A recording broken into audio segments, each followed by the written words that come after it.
going on about how beneficial red light therapy is for things like Alzheimer's disease and reversing chronic fatigue syndrome and cancers and just general energy and autoimmune diseases and also slowing down aging. You can buy these on Amazon, so you can buy ones that are quite long and you can have them in your home and you just sit in front of it. If you've got any pain, you can also buy smaller lamps and you can use it on the knees if it's a knee area, if it's a shoulder area. It can also help. They say in a lot of studies, it regenerates your thyroid. So if you use it and sit with your thyroid in front of that red light, you can also regenerate the thyroid. And once your thyroid is working better for you as well, then that's going to have a knock-on effect with your other hormones, because remember, your thyroid is your battery hormone. And when that thyroid hormone isn't working efficiently, none of the other hormones are neither. So those are a few tips there for you to help. Now, with your diet, that's going to be the first place. So you only know what you eat. So you have to look into your diet and see what foods you're eating. If you're not sure, you can refer to my books on what's causing inflammation and what foods to heal to combat this inflammation, which are in health empowerment as well as beauty and the gut. The next thing is hydration. Most people today are dehydrated to a cellular level. They're not drinking enough water. And just underneath your skin is what's known as fascia. So if you've ever been to my yoga classes or any other yoga classes, that is what we stretch when we're in a yoga class.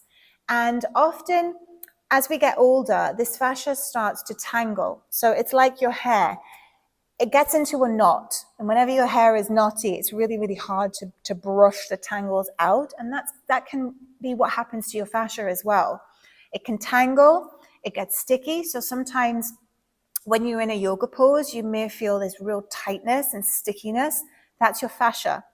It's a cling film. That's what you want to imagine fascia is. It wraps all the way around your organs, your tendons, your ligaments, your cells, everything. It's around you from head to toe.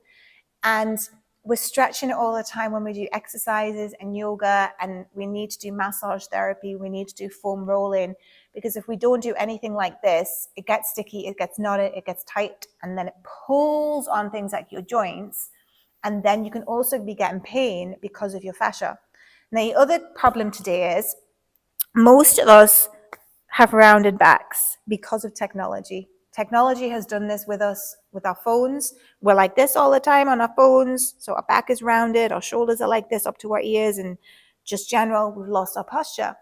In an ideal world, we need to have a long spine, our shoulders are lifted, our spine is straight, and we sit up tall, because that is also going to enable healthy fascia, and it's going to help your breath get into the areas that need healing.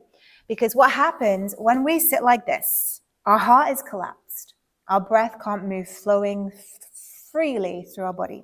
It's also limiting our digestive system as well. So your digestion can't do its job of digesting your food. And all your nutrients can therefore not get into your cells that you've just eaten because of the way we sit. So we need to focus more on our posture, keeping our back upright, and trying to reduce our amount of how much we're on technology with laptops and phones, which isn't easy today. And also we sit in cars, we drive to work, we're then at our work top doing our laptop work, and we're like this rounded again. So it's a continuous thing all day long. We're not supposed to live in these environments. We need to be moving. We need to be opening our fascia and opening our heart to allow your oxygen to get into those areas to heal. So your breath is an important part of healing. Our breath contains healing nutrients. And when